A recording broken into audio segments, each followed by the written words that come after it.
पतिदेव, तुमसे उम्मीद करना ही बेकार है। अरे बहू, ये अचानक कहाँ जाने की तैयारी हो रही है? ये नाश्ता वगैरह किस लिए पैक कर रही हो? सास अनीता जी मुंह बनाते हुए बोली। माँ जी, मैं अपने फुफेरे भाई की शादी में आगरा जा रही हूँ, इसलिए बच्चों के लिए खाने पीने का सामान पैक कर रही हूँ। अरे, तुमने हमें बताना भी ठीक नहीं समझा। आजकल तो बस अपने मन की करने लगी हो। हाँ, मैं बताने वाली थी, सोचा थोड़ी तैयारी कर लूँ। वाह जी, सारा सामान बांध लोगी और फिर बताओगी कि मैं जा रही हूँ? ऐसा नहीं चलता बहू। हम भी कभी कहीं नहीं गए घर परिवार को छोड़कर। तुम्हें तो ना जाने क्यों घूमने की पड़ी रहती है। माँ जी, आप बात का बतंगर बना रही हैं। अभी अभी माँ का फ़ोन आया था तो सोचा लगे हाथ सामान पैक कर लूँ। शाम को मेरा भाई आकर मुझे ले जाएगा। और एक बात और, आप अपने ज़माने में कहीं घूमने नहीं गई, इसका मतलब ये नहीं है कि आपके घर की बहू भी कहीं नहीं जाएगी। ऐसा तो है नहीं कि आपके घर की बहू घर से बाहर नहीं निकलती है। आपकी छोटी बहू नैना, वो अभी अभी छुट्टियों में गोवा घूम कर आई है, वो भी छोटे छोटे कपड़े पहनकर। तब तो आपने कुछ नहीं कहा, ऊपर से तारीफ़ों के पुल बांधे। तब छोटी बहू से ये क्यों नहीं कहा कि मैं कहीं नहीं गई, इसलिए अब तुम भी कहीं नहीं जाएगी? और आपकी बेटी सीमा दीदी, ये भी तो अभी गैंगटॉक गई थी घूमने, इन्हें भी तो आपने क्यों नहीं कहा बेटी मैं तो कहीं नहीं गई थी, तू भी कहीं नहीं जाएगी? तब तो आप अपनी बेटी को देखकर फूली नहीं समा रही थी कि वाह, मेरी बेटी के जलवे, विदेश घूमने गई है। हमारे पुरखे भी नहीं गए कभी। बड़ी भाग्यवान है सीमा, बड़ा अच्छा पति मिला है। भगवान करे ऐसे ही खुश रहे। फिर मेरे साथ ही ऐसा बर्ताव क्यों? सारी नफरत बड़ी बहू से ही क्यों? और नियम धर्म का ठिकरा सिर्फ मेरे सिर पर ही क्यों फोड़ा जाता है? बोलते हुए रिया अपने कमरे की तरफ चली गई। आज सासू माँ को सच्चाई सुनकर कुछ बोलते नहीं बन रहा था। चुपचाप खड़ी उसे जाता देख रही थी। रिया, ये कहाँ जाने की तैयारी चल रही है? अभी तो घर में दीदी भी आई हुई है। तुम ये कपड़े सामान क्यों पैक कर रही हो? रोशन ऑफिस से लौटकर बोला। रिया समझ गई कि सास ने अपने लाडले बेटे के कान पहले ही भर दिए हैं। वो बोली, जी मैं आगरा जा रही हूँ, मेरे बुआ के बेटे की शादी है उसी में। मगर माँ और दीदी क्या कहेंगे? कुछ नहीं कहेंगे, मैंने उनको बता दिया है। मगर तुमने पहले मुझे बताना ठीक नहीं समझा? 4 दिन बाद हमारी शादी की सालगिरह है, दीदी ने कहा है यही मनाएंगे, तो तुम कैसे जा सकती हो? मुझे तुमसे यह उम्मीद नहीं थी। आपको बताकर क्या करना है? आपने कब मेरी परवाह की? पिछले 12 साल से आपसे उम्मीद लगाकर बैठी हूँ। आपने मेरी कौन सी उम्मीदें पूरी की? हाँ, पर आपने हमेशा मेरी हर उम्मीद पर पानी जरूर फेरा है, इसलिए आपसे इस बार भी उम्मीद करना बेकार है। और ऐसी न जाने कितनी शादी की सालगिरह निकल गई, आपने एक बार भी मेरी मन की ना जानी। बस अपने घर वालों के साथ में खाना पीना कर लिया बस, जिसमें मैं रसोई में पूरा समय खड़ी रहकर पसीने से लथपथ सब लोगों के लिए पकवान पकाती, हुक्म बजाती रही। कई बार मेरा मन होता कहीं अकेले बस हम तुम यूं ही कहीं घूमने जाए, कैंडल लाइट डिनर करें। वो भी ना हो सका तो चौपाटी पर चाट खा ले, मगर नहीं, बस अब बहुत हुआ, मुझसे ये सब नहीं होता। सहन करने की भी एक सीमा होती है जो अब खत्म हो चुकी है। ऐसा करो, इस बार आप अपनी माँ और बहन के साथ ही मना लीजिएगा, आपको मेरी कोई ज़रूरत नहीं। मौका लगा तो वहीं से बच्चे और मैं अपने मायके वालों के साथ आगरा ताजमहल घूमने भी जाएंगे। भैया ने कहा है वो अपने खर्चे पर मुझे ले जाएंगे, आपका एक ढेला खर्चा नहीं होगा। रोशन रिया की बात सुन धम से सोफे पर बैठ गया। उसे ये उम्मीद नहीं थी कि गाय जैसी पत्नी आज यूं सींग मारेगी। उसे रिया से ऐसे दो टूक जवाब की उम्मीद नहीं थी, मगर कहीं ना कहीं उसकी गलती तो थी। 11 साल पहले जब रिया और रोशन की शादी हुई, तब रोशन ने उसे एक ही बात बोली, तुम्हें मेरे घर वालों को खुश रखना है, उनका पूरा ध्यान रखना। मेरी माँ अकेली है, उसे तुम्हारी किसी बात से चोट ना पहुँचे। अपने पति की बात सुन रिया ने हामी भर दी, मगर रिया को पता नहीं था कि उसकी खुशी, ध्यान और आत्मसम्मान पर चोट की किसी को कोई परवाह नहीं होगी। धीरे धीरे वह हर बार उसकी उम्मीदें धूमिल होती चली गई। सास अनीता जी ने भी उसे कभी घर के सदस्य का दर्जा नहीं दिया, हमेशा उसे बाहर वाली समझकर बुरा व्यवहार ही किया, जिसे देखकर ननद देवर भी उसके साथ वैसे ही पेश आते। रिया ने अपने साथ होते गलत व्यवहार को तो सहन भी कर लिया, मगर बच्चों में भेदभाव होते देख उसने अपने लिए बोलना शुरू किया।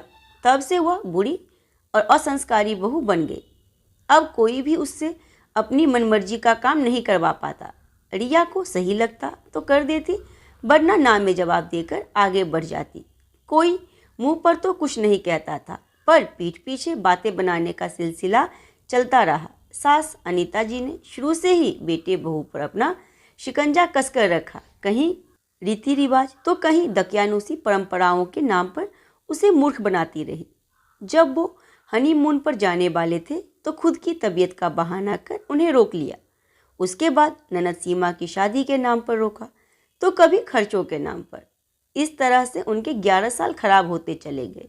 उसके बाद भी वो किसी न किसी बहाने से उन्हें शहर से बाहर नहीं जाने देती। शहर से बाहर तो बहुत दूर की बात है, शहर में भी उनका घूमना दुर्भर था।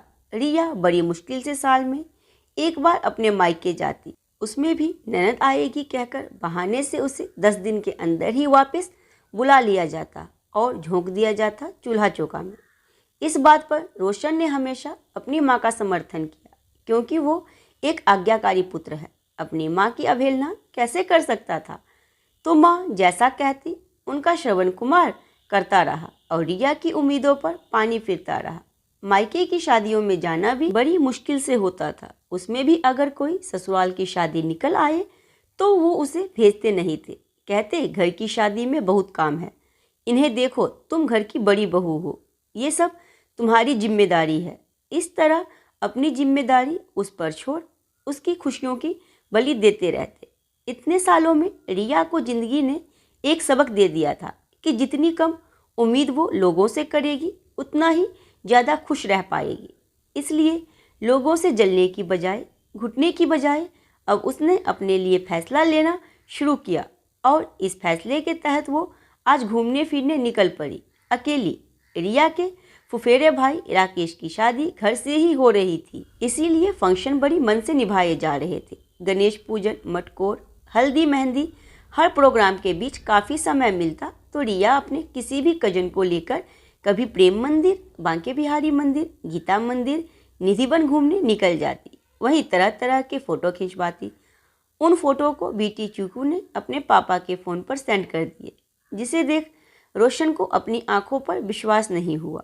रिया एक से एक खूबसूरत कपड़ों में परी लग रही थी। हल्का मेकअप, कानों में झुमकियां, खुले बाल उसकी सुंदरता पर 4 चांद लगा रहे थे और चेहरे की खुशी तो देखते बन रही थी। रोशन सोचने लगा, कितनी बंदिशों में थी मेरी पत्नी। यहाँ उसको हमेशा साड़ी और सर ढके ही रहना होता है, कभी खुलकर अपनी पसंद के कपड़े तक नहीं पहनती बेचारी। 3 दिन निकल गए। रिया ने अपने भाई अतुल से कहा, चलो आज आगरा चलते हैं, फिर वापस मुझे ससुराल भी जाना है। तब भाई बोला, हाँ दीदी चलते हैं, तुम जाकर जल्दी तैयार हो जाओ। और सुनो, तुम्हारे कमरे में एक ड्रेस रखी है, वही पहनना, तुम्हारी भाभी खास तुम्हारे लिए लाई है। आज तुम्हारी शादी की सालगिरह पर हम सब की तरफ से एक छोटा सा तोहफा। भैया आपने कितना कुछ तो किया है मेरे लिए, अब ये कपड़े गहने क्यों? अरे मेरी बहन के लिए मेरी जान हाजिर है। कभी दोबारा ऐसा ना कहना भैया, तुम्हें मेरी भी उम्र लग जाए। चल पगली, रुलाएगी क्या? अब जाकर फटाफट तैयार हो जा। और दोनों भाई बहन मुस्कुरा दिए। थोड़ी ही देर में रिया तैयार होकर हॉल में पहुंची तो देखा वहां टेबल पर एक सुंदर सा हार्ट शेप केक रखा था। हॉल तो पहले ही फूलों से सजा हुआ था, इसलिए उससे कुछ समझ में नहीं आया। इतने में सारे घर वाले जोर से चिल्लाए, हैप्पी एनिवर्सरी। उनके पीछे से रोशन बाहर निकला, जिसे देख रिया सरप्राइज हो गई। आप यहाँ कैसे? आज हमारी शादी की सालगिरह है, तो मुझे तो तुम्हारे पास ही होना चाहिए था ना। चलो भाई, अब जल्दी से केक काट दो। भाई और भाभी बोले। सबने मिलकर केक काटा।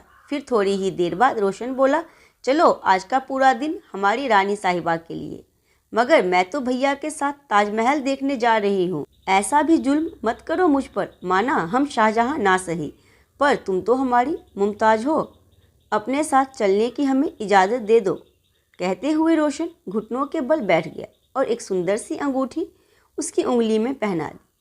ऐसा प्रेम देख सारा हॉल सीटी और तालियों से गूंज गया। रिया किसी नई नवेली दुल्हन की तरह शर्मा गई। अब चले? पर बच्चे? अतुल बोला, अरे दीदी, हम किस दिन काम आएंगे? बच्चे हमारे साथ यहाँ एंजॉय कर लेंगे। आप और जीजा जी जाकर अपना खास दिन ताजमहल के नज़ारे देखकर एंजॉय कीजिए, और अब जल्दी कीजिए, कहीं टिकट ना खत्म हो जाए। छेड़ते हुए साले साहब बोले तो दोनों मियाँ बीबी शर्मा गए। दोनों ताजमहल के सामने पहुँचे। रिया की मनचाही मुराद पूरी हो गई थी।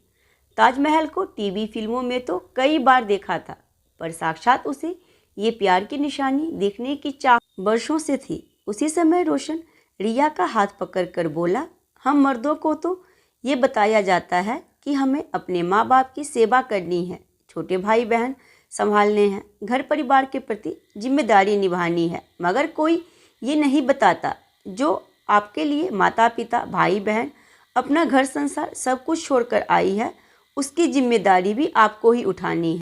उसके सारे ख्वाब पूरे करने हैं, उसकी खुशियों का ख्याल रखना है। रिया, मुझे अपने किए पर बड़ा पछतावा है, क्या तुम मुझे माफ़ कर पाओगी?